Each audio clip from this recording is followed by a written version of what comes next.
Warahmatullahi wabarakatuh. Salam dan bahagia Bapak dan Ibu guru semua. Perkenalkan, nama saya Luluk Maria Ulfa, calon guru penggerak angkatan 10 Kabupaten Blora. Pada kesempatan kali ini, saya ditemani oleh Bapak Sutarno SPD, Kepala Sekolah SDN 1 Kapuan, Kecamatan Cepu, Kabupaten Blora, sebagai narasumber pertama yang kebetulan juga sebagai atasan saya di sekolah. Dalam rangka pemenuhan tugas demonstrasi kontekstual program guru penggerak modul 3.1, yaitu pengambilan keputusan berbasis nilai-nilai kebajikan sebagai pemimpin. Kami akan melaksanakan kegiatan wawancara dan juga analisis terkait praktek pengambilan keputusan yang selama ini beliau laksanakan di sekolah, terutama untuk kasus-kasus yang dimana nilai-nilai kebajikan saling bersinggungan atau dilema etika yang sama-sama benar, serta mungkin situasi yang mengandung rujukan moral antara benar dan salah. Terima kasih kami sampaikan.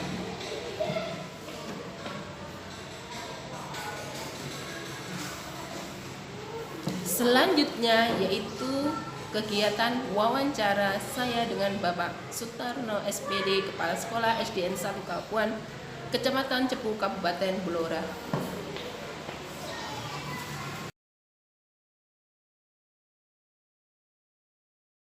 Assalamualaikum warahmatullahi wabarakatuh. Selamat siang Pak Tarno. Terima kasih atas waktu yang diberikan.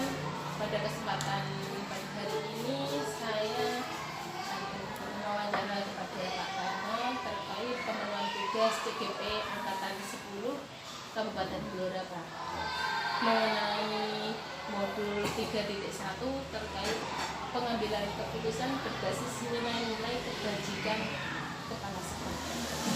Baik Bapak, di sini saya bukan bermaksud menggurui atau mengevaluasi keputusan Bapak selama menjadi kepala sekolah, akan tetapi untuk pemenuhan CGP Angkatan 10 dalam modul 3.1. Nah, di sini nanti karena saya mohon izin mengajukan beberapa pertanyaan terkait dengan pengambilan keputusan yang selama ini Pak Tarno lakukan. Terima kasih. Nah, selama ini bagaimana Bapak dalam identifikasi kasus-kasus yang merupakan dilema etika, Pak? Ya, terima kasih. Dari SDN 1 Kapuan untuk permasalahan, jika anak-anak yang bermasalah itu memang ada penanganan khusus. Jadi kita tetap mengambil keputusannya dalam kekeluargaan. Jadi bagaimana anak-anak itu nantinya bisa berkembang dengan baik dan tidak bermasalah.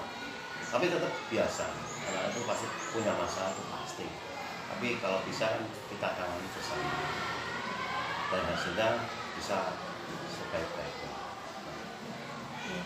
Saya lanjutkan pertanyaannya kedua gitu, Pak.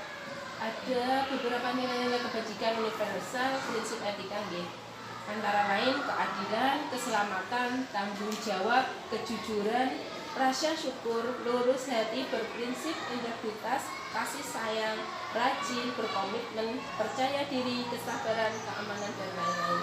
Nah, selama ini bagaimana Bapak menjalankan pengambilan keputusan di sekolah di SDN 1 Kapuan, terutama untuk kasus-kasus di mana ada dua kepentingan yang sama-sama benar atau sama-sama mengandung nilai kebajikan?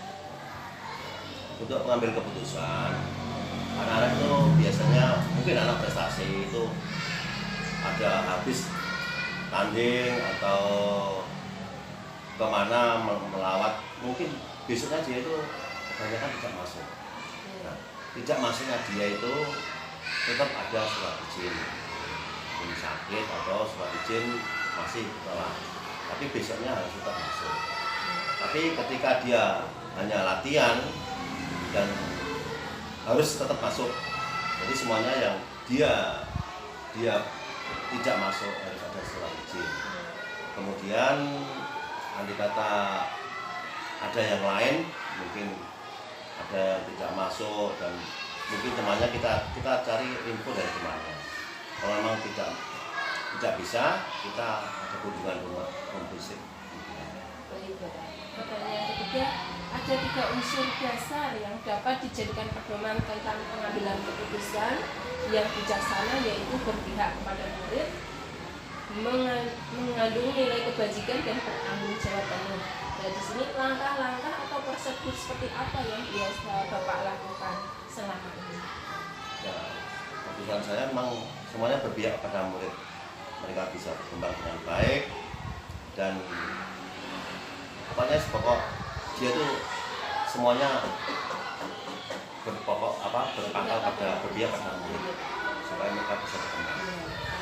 Pertanyaan yang keempat, ada 3 prinsip pengambilan keputusan yang biasa digunakan, yaitu berpikir berbasis hasil akhir, berpikir berbasis peraturan, dan berpikir berbasis rasa peduli. Di sini yang ingin saya tanyakan, hal-hal apa saja yang selama ini Bapak anggap efektif dalam pengambilan keputusan pada kasus-kasus di lingkungan kita? Saya condong ke peduli pada anak. Jadi kalau mereka punya masalah, ya kita selesaikan masalah itu sehingga kita tetap gimana caranya itu bisa berjalan. Baik Bapak, saya lanjutkan pertanyaan yang kelima. Ada 4 paradigma yang biasa terjadi dalam situasi dilematika sehingga menjadi tantangan tersendiri. Di antaranya individu lawan kelompok, rasa keadilan lawan rasa kasihan, kebenaran lawan kesetiaan, dan jangka pendek lawan jangka panjang. Nah, di sini yang ingin saya tanyakan, hal-hal apa saja yang selama ini merupakan tantangan bagi Bapak dalam pengambilan keputusan pada kasus-kasus dilematika? Ya, menjadi tantangan saya disiplinan jangka panjang. Tapi tetap kita tuh mengambil rasa kasih pada anak. Jadi tetap anak itu kita utamakan. Selanjutnya ada suatu konsep yang dianggap memandu pengambilan keputusan, yaitu terdiri dari 9 langkah Bapak. Yang pertama, mengenali nilai-nilai yang saling bertentangan. Yang kedua, menentukan siapa yang terlibat dalam situasi ini. Yang ketiga, kumpulkan fakta-fakta yang relevan dengan situasi ini. Yang kelima, pengujian paradigma benar lawan benar. Yang keenam, melakukan prinsip resolusi. Yang ketujuh, investigasi prima. Yang kedelapan, buat keputusan. Yang kesembilan, lihat lagi keputusan dan refleksinya. Apakah Bapak memiliki sebuah tata kelola atau jadwal tertentu dalam sebuah penyelesaian kasus dilematika? Apakah Bapak langsung menyelesaikan di tempat atau memiliki sebuah jadwal untuk menyelesaikannya? Bentuk atau prosedur seperti apa yang Bapak jalankan? Kita ambil di pokok masalahnya. Kalau memang permasalahan itu bisa diselesaikan hari ini, ya kita selesaikan hari ini. Kita bisa sampai berbelit-belit untuk. Tapi ketika permasalahan itu memang butuh untuk penanganan khusus, jadi ya kita buat rencana program untuk penanganan masalah. Pertanyaan yang ketujuh, adakah seorang atau faktor yang selama ini mempermudah atau membantu Bapak dalam pengambilan keputusan dalam kasus-kasus dilematika ini? Ada. Pertama kita sama dulu, kita ajak untuk berunding, bisa menyelesaikan masalah. Kedua, kita harus tahu tentang lingkungan kita. Dia tempat tinggal di mana, kita lihat. Jadi dari kita mengenal lingkungan, kita bisa menyelesaikan masalah tersebut dengan baik. Ya, Bapak, yang ketujuh Bapak, ini yang terakhir, dari semua hal yang telah Bapak sampaikan tadi, pembelajaran apa yang Bapak ambil dari pengalaman Bapak mengambil keputusan selama ini? Untuk pembelajaran untuk bisa mengambil keputusan, kita lebih banyak untuk bermasyarakat. Kita banyak anda saran amali, kita melihat keadaan lingkungan kita, sehingga kita itu bisa menyelesaikan masalah dengan tidak melihat masalah itu kelihatan besar, tapi kita ambil seperti biasa saja. Alhamdulillah Bapak sangat bermanfaat sekali penjelasan Bapak terkait praktek baik pengambilan keputusan yang sudah Bapak terapkan di SDN 1 Kabupaten khususnya ya. Kiranya kegiatan wawancara ini dapat kita akhiri. Terima kasih atas waktunya, semoga bermanfaat bagi saya untuk kedepannya. Demikian kegiatan wawancara ini. Terima kasih. Assalamualaikum warahmatullahi wabarakatuh. Waalaikumsalam.